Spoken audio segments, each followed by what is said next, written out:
All right, we now welcome on another very special guest to the show this week. We have on Johnny Nelson, who's currently playing in the MLS for FC Dallas. So welcome on, Johnny. Hey, what's up, guys? Thanks for having me. All right, so first question is FC Dallas. They weren't like the season just started up again, but you guys were in the MLS's back tournament. So I guess kind of walk us through what that was like for you guys. Were you guys training during that time, or were you one of the guys that had COVID during that time, or? Yeah, it was really crazy. I don't want to say, I guess, kind of against our team. I don't want to say who had it, but like Yeah, no, that's half, fine. half the team had it. Oh, No, that was crazy. The whole experience, it wasn't fun. It was really mentally and physically hurting. And it took a while to really recover from that trip, but we got down to Orlando end of June, and we stayed for I think it was exactly 2 weeks. We only did two training sessions. Then after, like right when we got there, we just one person started to test positive, and the next day two, and the next day it was just clumps of three. After that, for like a week, and then the whole team was just quarantined, stuck in your hotel room. It was terrible to say the least. Yeah, no, I definitely feel that. I was one of the few people that got COVID as well. I got it in like early July. I just woke up with like this crazy fever, and I was like, "Whoa, like what's happening?" And I got Yeah, tested, and I had the yeah. quarantining was awful though. Yeah, no, yeah, it was the guys that had it. I guess everyone, no matter who had it on our team, the whole team had to stay in a hotel room by yourself. And obviously they just come and bring you meals, and you obviously play Xbox or whatever. But it was tough. You're a Warzone kind of guy. I'm more of a Fortnite guy. Fortnite still? Oh my gosh. I don't know. Like I played Warzone for a bit. I liked it, but my friends got back into Fortnite. Like it's okay. So I'm just gonna play with my friends play. That's how I talk to them. no, Yeah, I fair was enough. like when I was playing Xbox, I was just playing Fortnite because that's what everybody's playing. It was just like a way to talk to people too, Exactly, exactly, because like I'm out in school in California. A lot of my friends are still back home in Pennsylvania. It's just like a good way to stay connected. exactly. No, I agree. I agree. Yeah. So is that like off the field? I guess like what else are you like? Everybody we have come on, they're like, oh, I just play soccer and like Warzone, Fortnite. Are you interested? Like, do you have any other hobbies outside of that? Well, right now, our coach Lucci, we have a team rule. It's called COVID care. It's kind of silly, but we have to do it. Obviously, what happened to us in Orlando with the positive test, we couldn't participate in the tournament. So now we have something called COVID care, where pretty much you can't like go out to any public setting. So like can't eat out in restaurants, can't go to bars and all that. So really, honestly, like my schedule, I just go to training in the morning, and then I come back, and then I just kind of play video games, hang out, like watch movies, maybe like go for walks. But I honestly just try not to do anything like a social setting.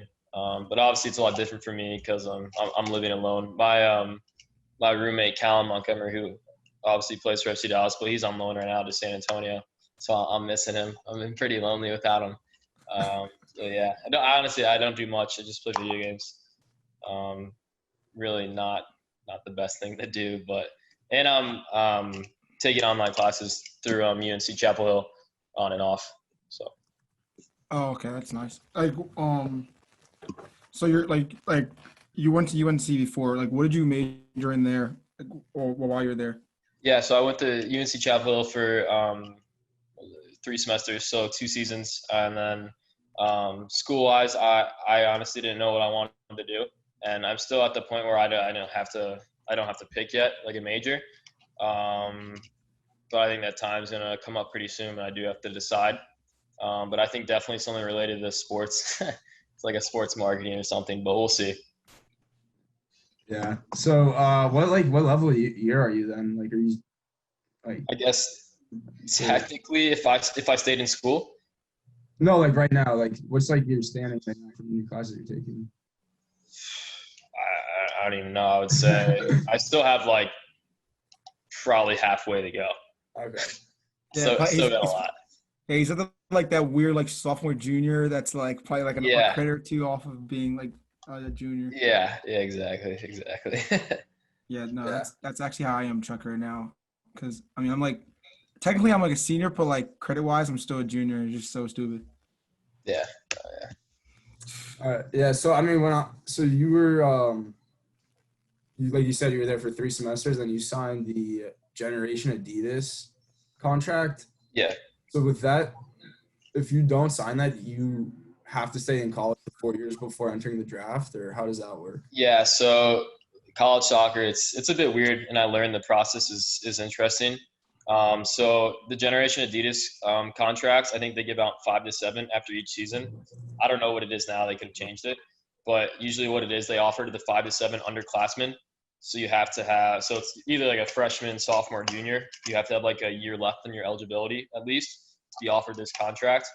And the contract is typically it's pretty good because if you do leave school early, it is that risk, definitely. So I think if you want to play in the MLS and you don't get offered the Generation Adidas contract, I do believe you have to stay 4 years and then do the process of the combine and the draft. But honestly, I don't know what's going to happen now. I think they're changing everything. So Yeah.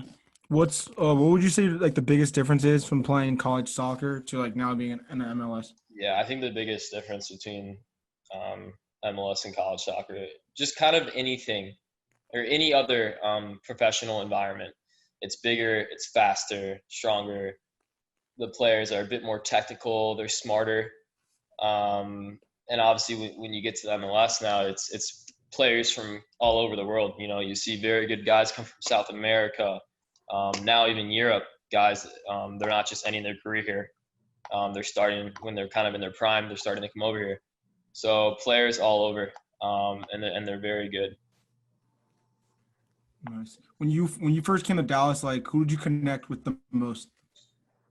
I knew obviously FC Dallas has like all babies. They're like 18, 19 years old. So I knew a decent amount of them from the youth US teams like Paxton Pomical, Reggie Cannon, and then a bunch of other like FC Dallas Academy kids. So like I kind of fit in well right when I got here. Obviously I was a bit nervous, but I just connected really well with them.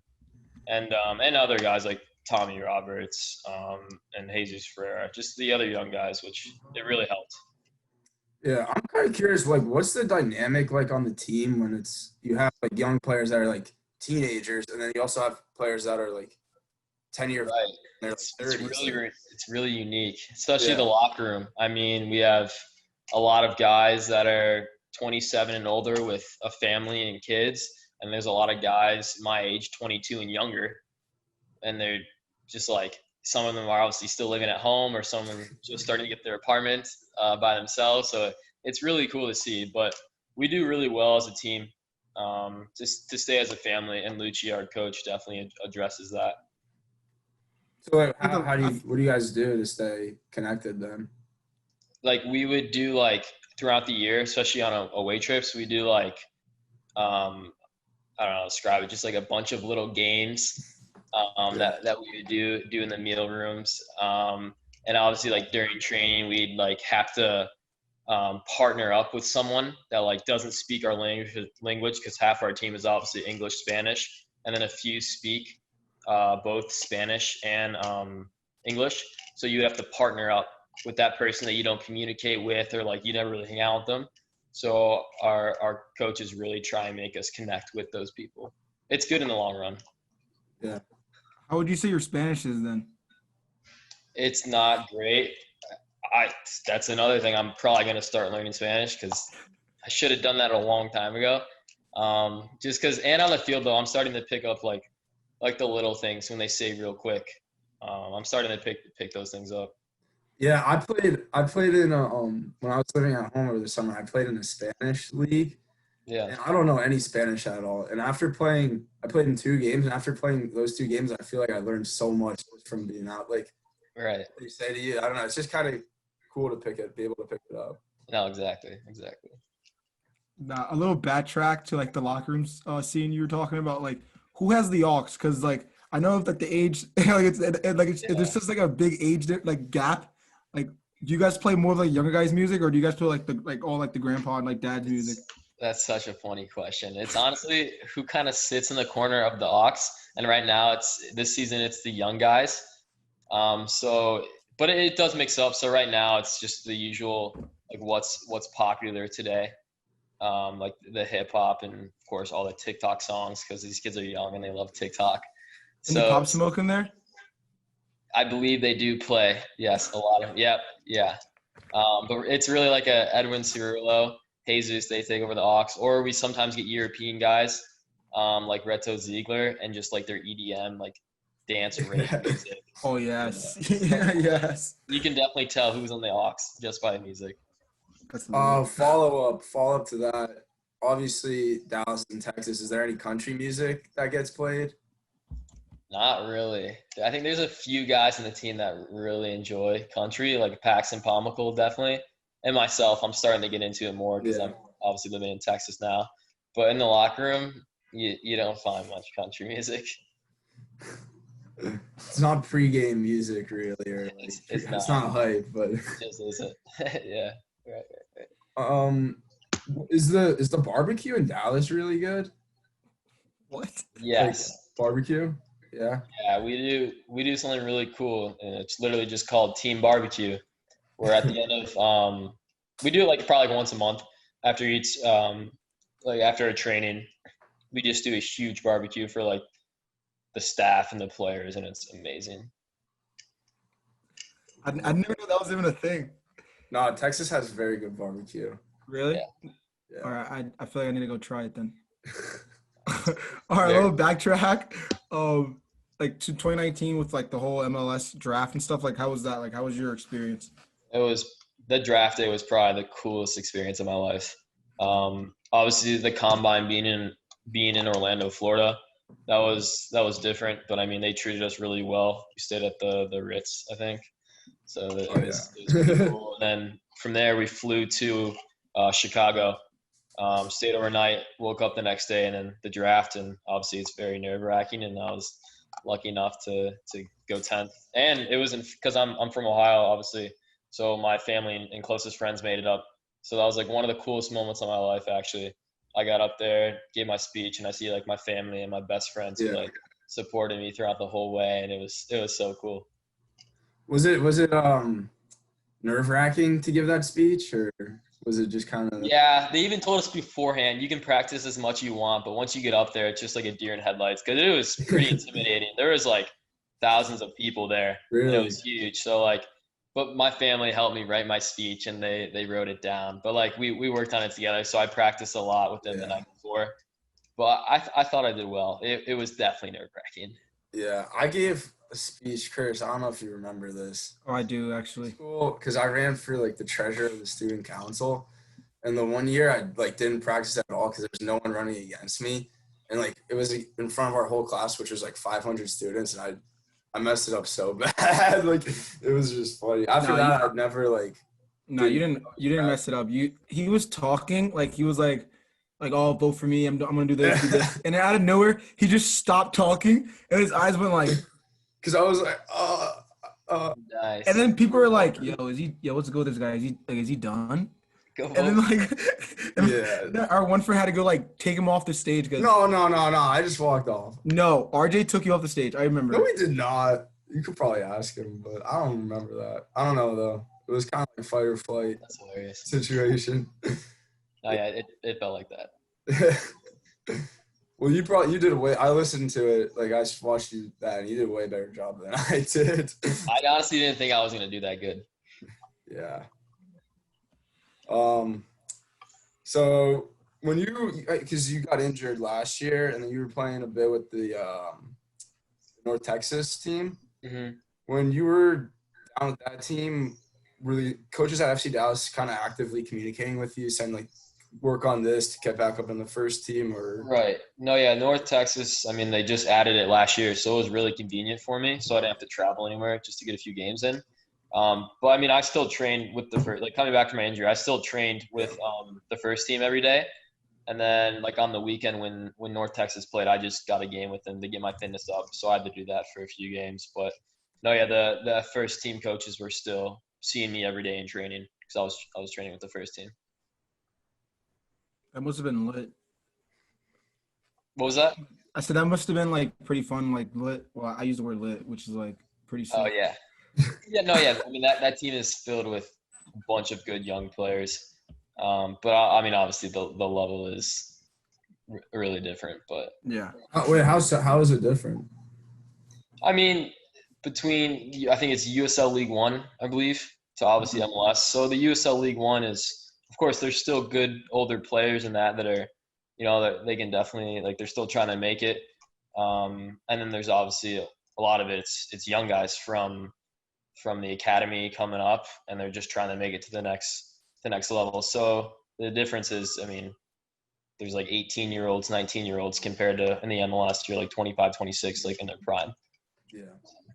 Probably a lot more athletic too. Yeah. Just kind of a jump from college to MLS, just more athletic, bigger, faster, stronger. Yeah. Word. Speaking of like really good players or young players, I know you were part of that crazy U17 youth national team that had like Kevin Silva, I think Pulisic was in there. Christian, Luca Delatorre, Haji Wright, Zendaya, Yeah. Weston. Was Tyler Adams in that one too? Or Yeah, he was with us. That kid's a beast.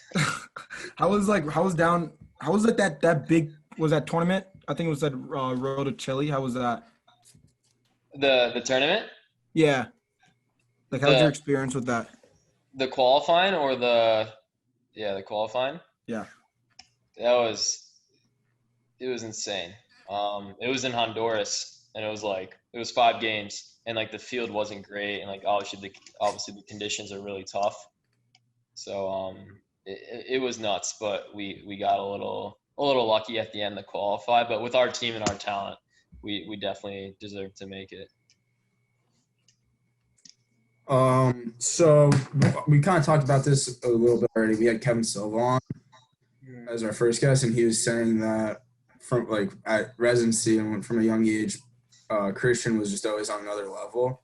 Yeah. Because you obviously played with him when he was younger. So is there a singular moment you can kind of point out and say, like, that's when you knew he was going to be a superstar? I think ever since my first tournament with them, we were U15, and this is like 2012.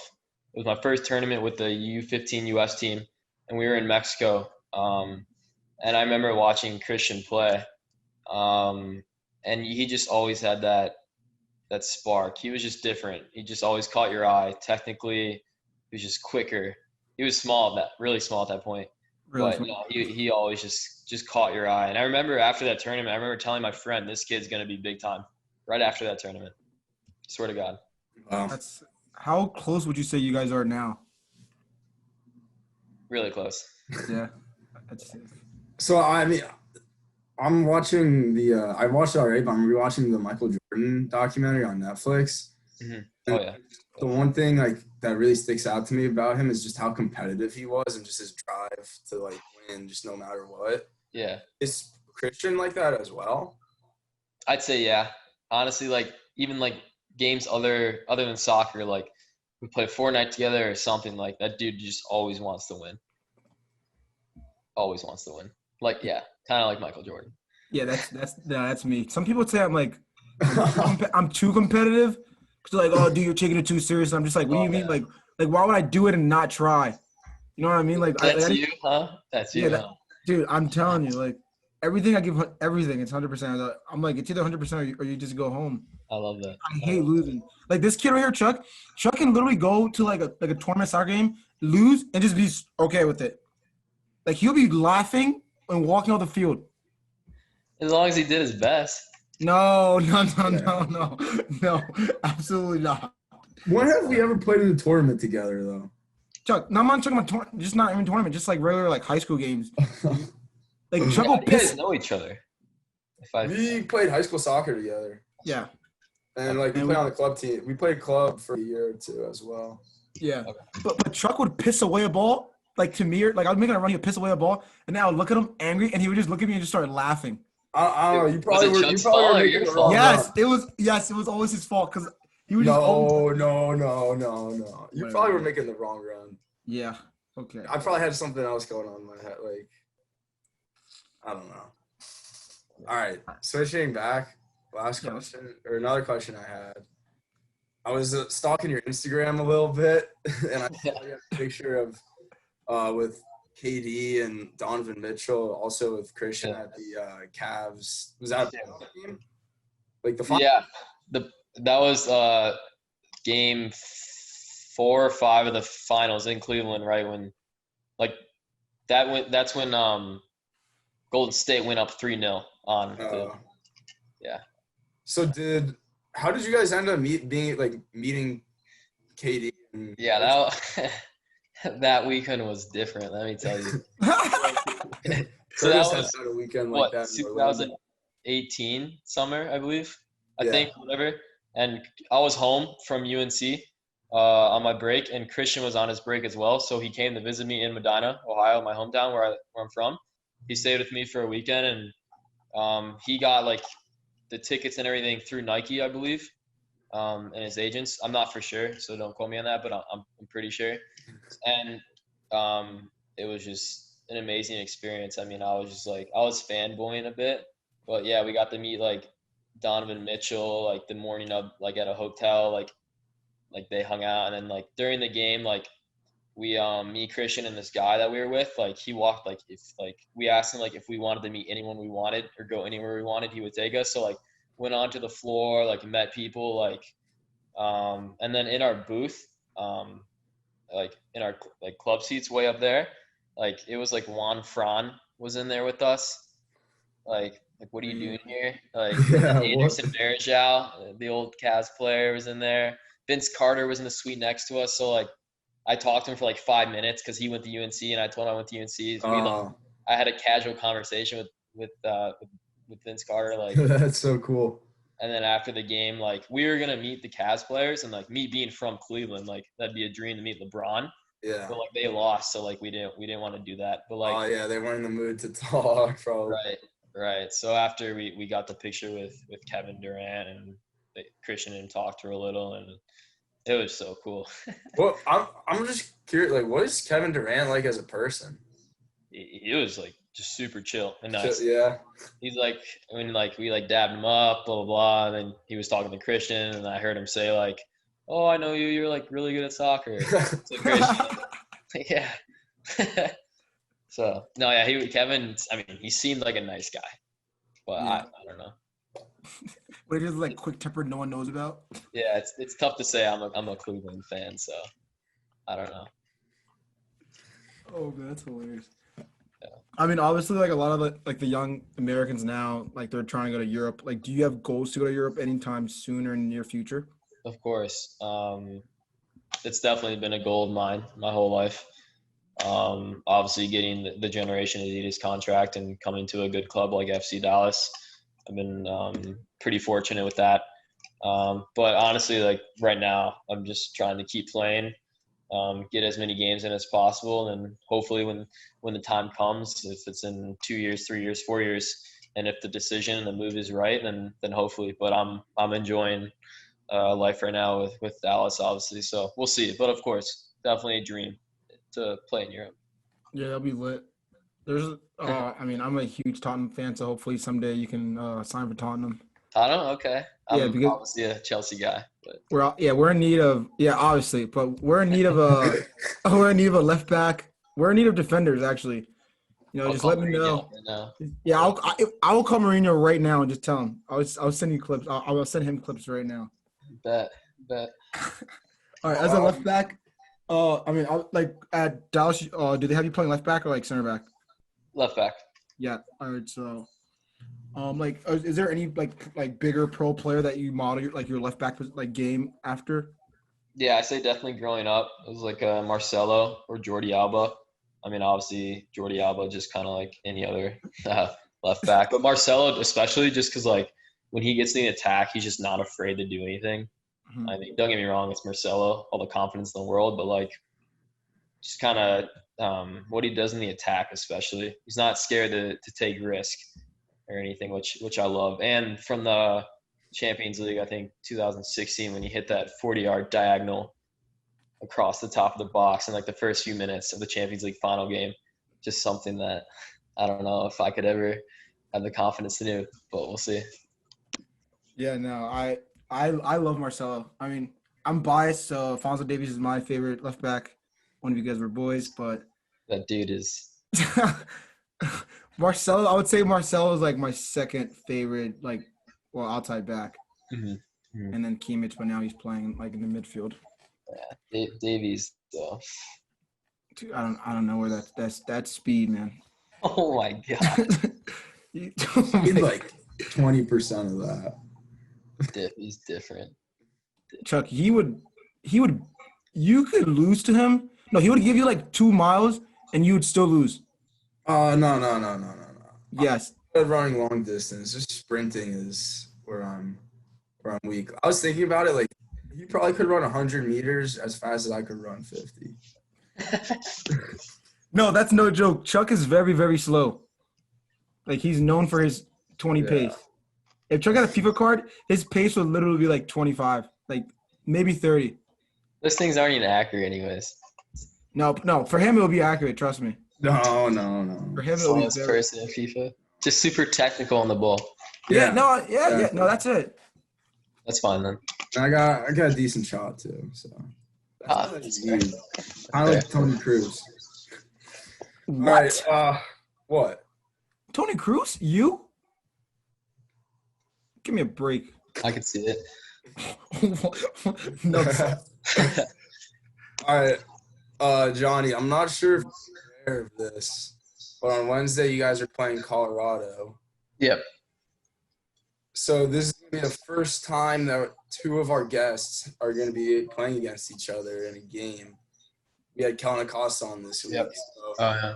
you guys gotta like swap jerseys or get a picture or something for us so we can That'd be sick. And we're on Instagram or something. no, that'd be raw. And me and Kellen have the same agent, so I know Really? Kellen decently well. Yeah, so that's funny. Yeah.